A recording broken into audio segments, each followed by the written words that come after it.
Hello আসসালামু আলাইকুম সবাই কেমন আছেন আশা করছি সবাই খুব ভালো আছেন আজকে আমরা পার্সেন্টেজের আরো বেশ কিছু ম্যাথস করব খুবই ইন্টারেস্টিং বেশ কিছু ম্যাথস করব এবং এই ম্যাথসগুলো এত ইম্পর্টেন্ট এবং এদের প্যাটার্নগুলো এত ইম্পর্টেন্ট যে এক্সামে এই ম্যাথসগুলো আসার সম্ভাবনা অনেক বেশি হুবহু না আসলেও হয়তোবা কিছুটা মডিফাই হয়ে এই ম্যাথস আসার সম্ভাবনা অনেক বেশি আমরা একটা ম্যাথস দেখি ফার্স্টে আমি আবারও বলতেছি একটা ম্যাথস অনেকগুলা ভাবে বা অনেক নিয়মে করা যায় ফার্স্টে আমি যখন একটা ম্যাথস সলভ করি আমি কখনোই অ্যান্সার দেখি না নিজে ম্যাথ সলভ করি একটাভাবে সলভ করলে আরেকভাবে করার চেষ্টা করি এমন করে দেখা গেছে আমি এক একটা ম্যাথ দুইটা তিনটা পদ্ধতিতে বা চারটা পদ্ধতিতেও সলভ করতে পারতেছি তার মানে একই ম্যাথ সলভ করার অনেকগুলো প্যাটার্ন থাকে সো এই ম্যাথসটা আমি দেখি ফার্স্টে কি বলছে যে ইন অ্যান এক্সামিনেশন একটা পরীক্ষায় P scored 30% মার্কস অর্থাৎ P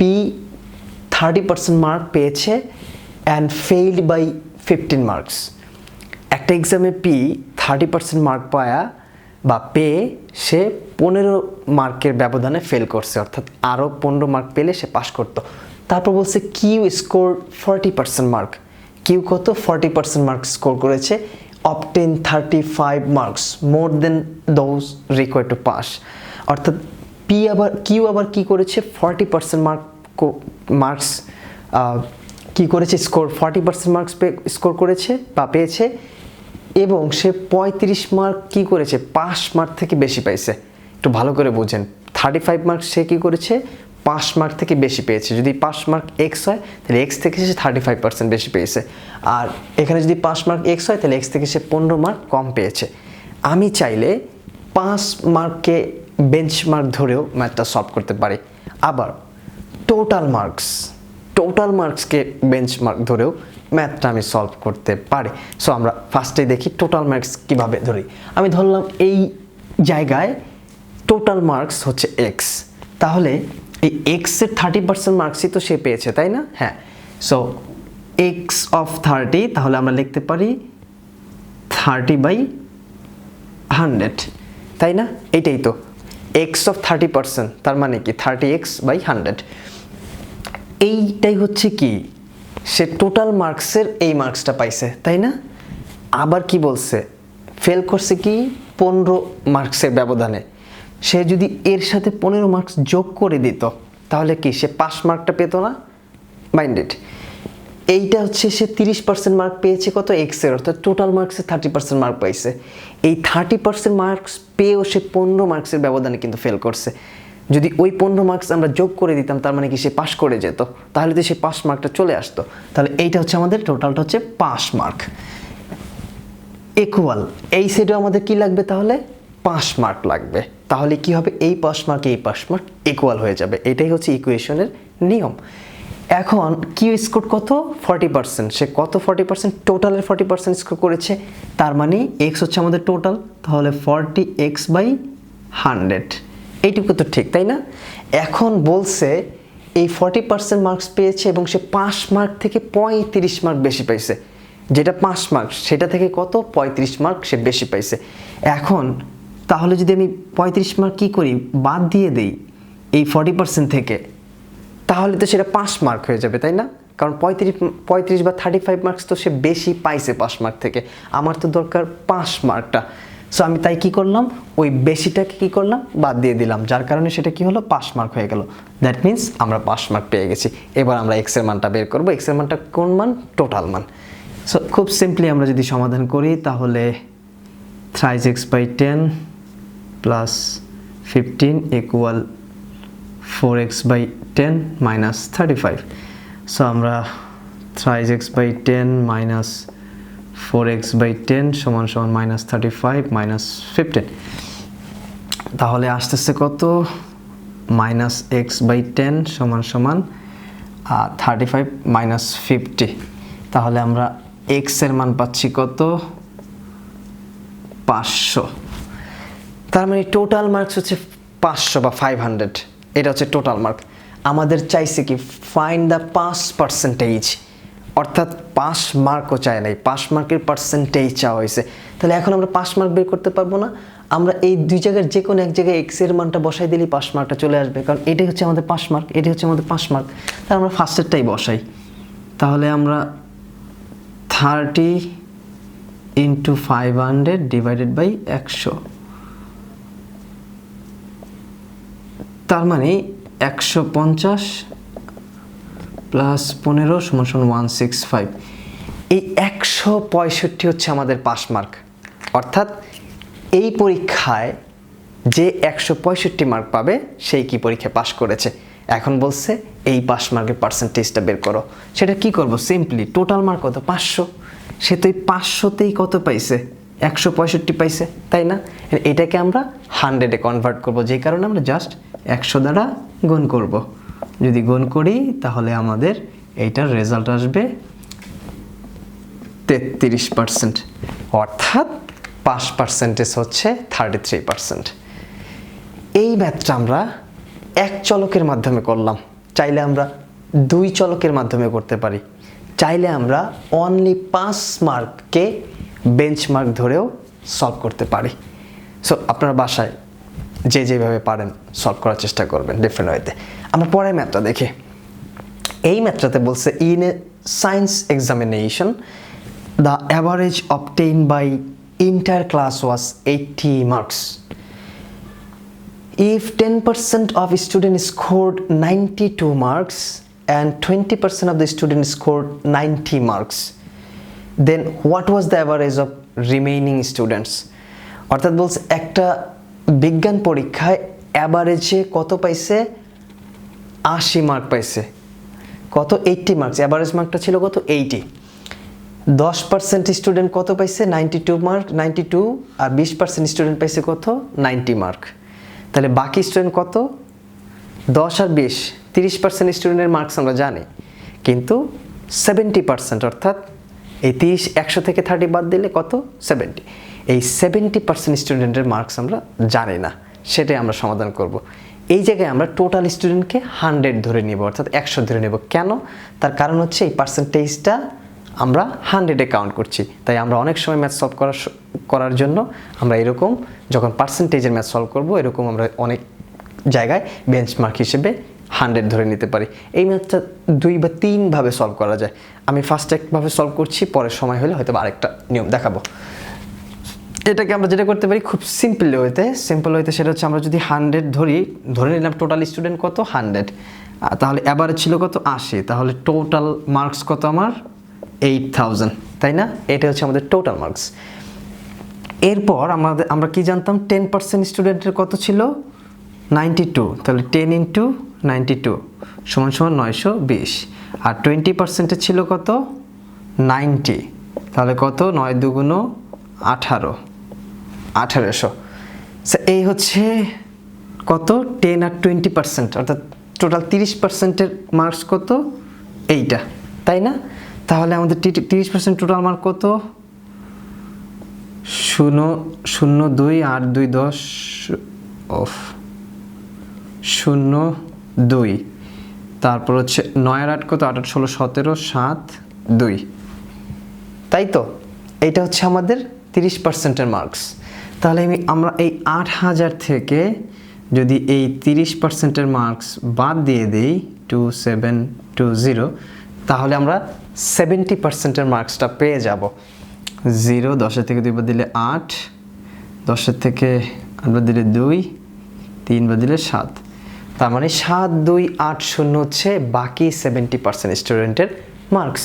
এখন এই বাকি 70% স্টুডেন্টের মার্কসকে আমি কী করবো? যদি অ্যাভারেজ চাই, বলছে average of the remaining student, তার মানে 7280 ডিভাইডেড বাই 70।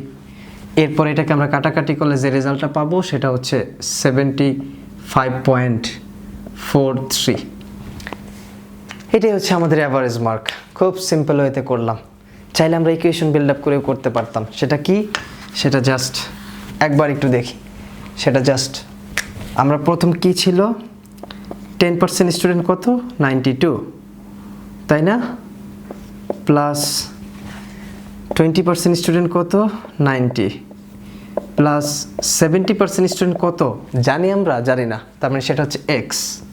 আর এই টোটাল এই সবগুলা মিলেই তো কত 100 ইন্টু 80, এই হচ্ছে আমাদের ইকুয়েশন। জাস্ট এক্স এর মানটা বের করব, সেটাই হয়ে যাবে আমাদের রেজাল্ট। আমরা নেক্সট আরও বেশ কিছু ম্যাথ দেখব। এই ম্যাথ দুইটা খুবই ইন্টারেস্টিং। আমরা দুইটা ফর্মুলা দেখব, একটা ফর্মুলা দেখব। এই ফর্মুলাটা খুব ভালোভাবে বোঝার চেষ্টা করব। যদিও এই দুইটা ম্যাথস ফর্মুলা ছাড়া করা হয় বা করা যায়, সেটা অনেক লেন্দি এবং সেইভাবে করলে অনেক ইন্টারেস্টিং। বাট যেহেতু আমরা অবজেক্টিভে অ্যান্সার করছি এবং খুব কম সময় ম্যাথ সলভ করব, তাই অবশ্যই আমরা ফর্মুলাটা বোঝার চেষ্টা করব। তার আগে আমি বলি, এই ফর্মুলাটা তখনই অ্যাপ্লিকেবল হবে যখন কোনো কিছুর দৈর্ঘ্য বা প্রস্থ একই সাথে ইনক্রিজ অথবা ডিক্রিজ হচ্ছে। যেমন এক্সাম্পল, কোনো রেক্ট্যাঙ্গুলার এরিয়া আমি 25% বাড়ালাম এবং রেক্ট্যাঙ্গুলার উইডথ আমি 25% বাড়ালাম এবং লেন্থ 25% কমালাম, এরকম হইতে পারে। অথবা কোনো কিছুর উইডথ এবং লেন্থ দুইটাই 25% বাড়ালাম, অর্থাৎ কারো মাসিক বেতন আমি 25% বাড়াই দিলাম। অর্থাৎ যখনই কোনো ক্ষেত্রে ইনক্রিজ এবং ডিক্রিজের একটা বিষয় আসছে, তখনই আমরা এই ফর্মুলাটা অ্যাপ্লাই করে খুব ইজিলি কি করতে পারবো, অ্যান্সার বের করতে পারবো। ফর্মুলাটা কি সেটা দেখি।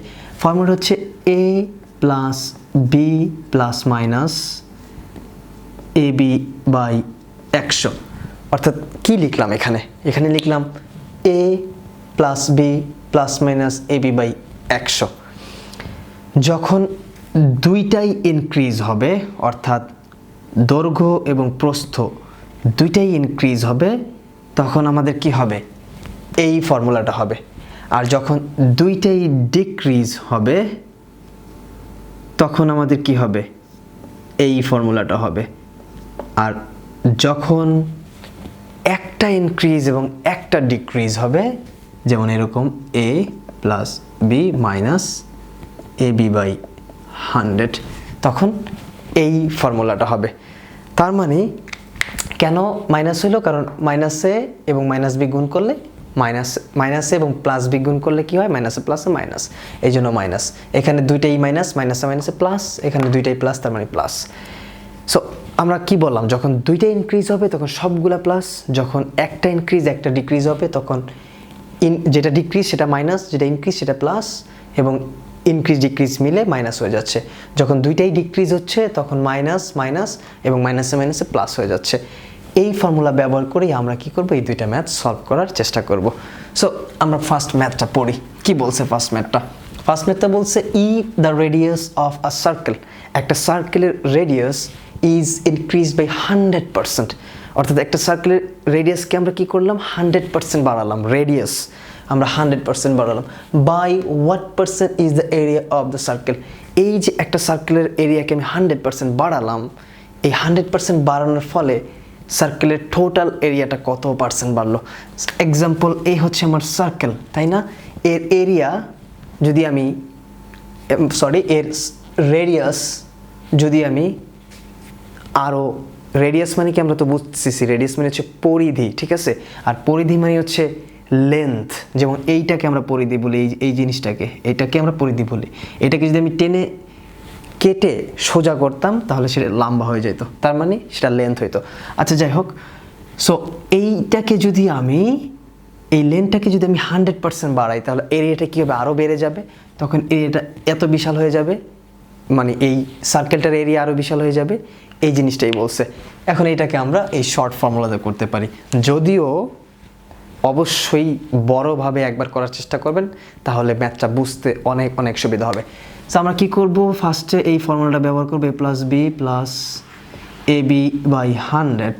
তা আমাদের লেন্থ কত বাড়ছে, 100 প্লাস 100 ইন্টু 100 ডিভাইডেড বাই 100। এটা কেটে দিলাম, তাহলে 100 প্লাস 100 সমান 300। তার মানে আমাদের এরিয়াটা বাড়ছে কত পার্সেন্ট, 300% বেড়ে গেছে আমাদের রেডিয়াস 100% বাড়ার ফলে। এই হচ্ছে আমাদের প্রথম ম্যাথ। পরের ম্যাথটা আমরা দেখি। Width of the rectangle is increase by 25%। একটা রেক্ট্যাঙ্গেল অর্থাৎ একটা আয়তক্ষেত্র যার উইথ মানে কি প্রস্থ কত বাড়ছে 25% বাড়ছে, তাই না? এবং একই সাথে the length is decreased by 25%, একই সাথে তার লেন্থ কি হয়েছে 25% ডিক্রিজড হয়ে গেছে, যেই কারণে তার চেহারাটা হয়ে গেছে এরকম। তারপর বলছে নিউ এরিয়া, অবভিয়াসলি যখন 25% বাড়লো এবং কমলো তখন তার এরিয়াটাও চেঞ্জ হয়ে গেছে, নতুন একটা এরিয়া আসছে। বলছে new area is what percent of original area, অর্থাৎ আগে যেই এরিয়াটা ছিল সেই এরিয়াটার কত পার্সেন্ট হচ্ছে নতুন এরিয়া, সেটাই বলছে। তাহলে ফার্স্টে আমরা কত পার্সেন্ট বের করব, নতুন এরিয়ার পার্সেন্টেজটা বের করব। সেটা কিভাবে আমরা জানি, একটা formula a plus B plus minus A B by 100।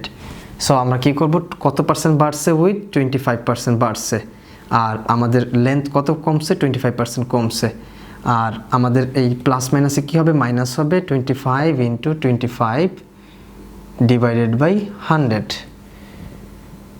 তাই তো? সো এবার যদি আমরা, সরি আমি ম্যাথসে একটু ভুল লিখেছিলাম, এটা হবে ডিক্রিজড, দুইটাই ডিক্রিজড হয়েছে, সরি না ঠিকই আছে ইনক্রিজডই। আচ্ছা তাহলে আমার 25 কি কেটে গেল, তাহলে মাইনাস 25 ইন্টু 25 ডিভাইডেড বাই 100, তাহলে আমরা 4 25 100, এটাকে কাটলে কত হয় 6.25। তার মানে আমাদের এরিয়াটা বাড়ছে কত, টোটাল 6.25 বাড়ে নাই, কমছে, কারণ এটা কি ছিল, মাইনাস ছিল।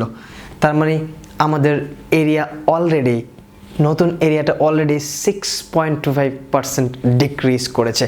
তাহলে অরিজিনাল এরিয়া কত পার্সেন্ট হবে, সেটাই 100 থেকে আমরা যদি এই 6.25 বাদ দিই তাহলে 93.75% হচ্ছে আমাদের অরিজিনাল এরিয়ার পার্সেন্টেজ। এটাই হচ্ছে ম্যাথস। তার মানে আমরা কি করলাম, ইনক্রিজ ডিক্রিজকে বসালাম, জাস্ট আমরা বাদ দিলাম, আমরা কি পেলাম, এটা মাইনাস ছিল, মাইনাস চিহ্ন মানে ডিক্রিজড হয়েছে, আর প্লাস চিহ্ন হলে সেটা ইনক্রিজ হয়েছে। সো এই ফর্মুলার মাধ্যমে একটা ম্যাথস এক্সামে থাকবেই, যে কোনো এক্সামে এই রিলেটেড একটা ম্যাথস থাকে, হয় আইদার জ্যামিতি পোর্শনে থাকে, আইদার অর এই পার্সেন্টেজ পোর্শনে থাকে, এই রিলেটেড একটা ম্যাথস।